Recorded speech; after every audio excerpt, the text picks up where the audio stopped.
As we all know, Srila Prabhupada was very focused on writing his books every day, wherever he was. He would give so many hours in the extreme early hours of the morning for this work because he considered this his most important work.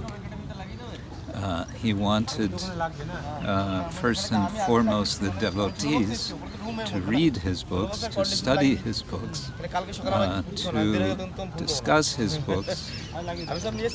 And he sometimes would say we should discuss them threadbare. And this reminds me of an interesting distinction that has been made by one scholar of religion. He makes a distinction between what he calls consumer reading and religious reading. And what he's highlighting is the contrast between the two, where consumer reading is what most people do most of the time with whatever it is that they read. They are consuming in order to get something quickly from what they read, and then they are discarding whatever they've read.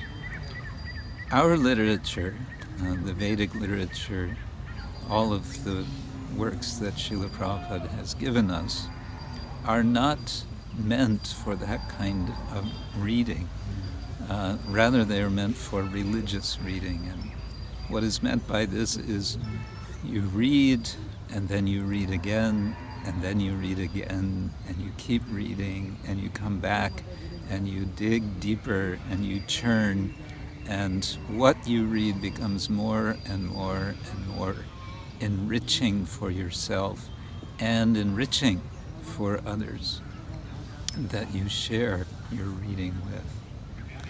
Finally, I would just like to mention what I find helpful in my reading is to be thinking as I read, how can I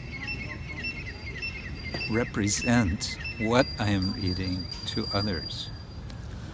And of course, we represent in different ways, especially by our behavior, our achar, and also by our speaking, our prachar.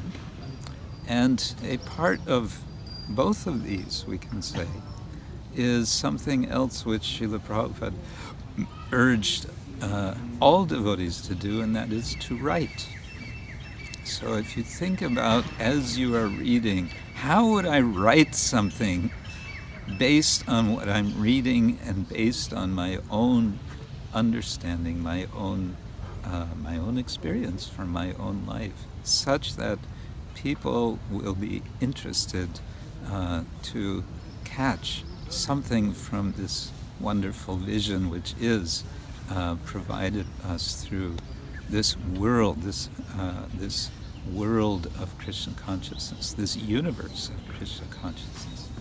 So this is my little tip. As you're reading, don't be a passive reader, be an active reader.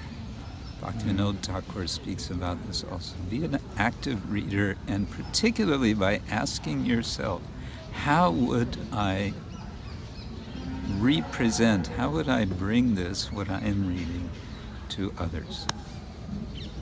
So that becomes religious reading, and that becomes really satisfying to the heart. This, of course, is an aspect of Shravanam, and then we want to combine Shravanam with Kirtanam, all of which then inspires us in our central practice of chanting the holy name, the Maha Mantra. Hare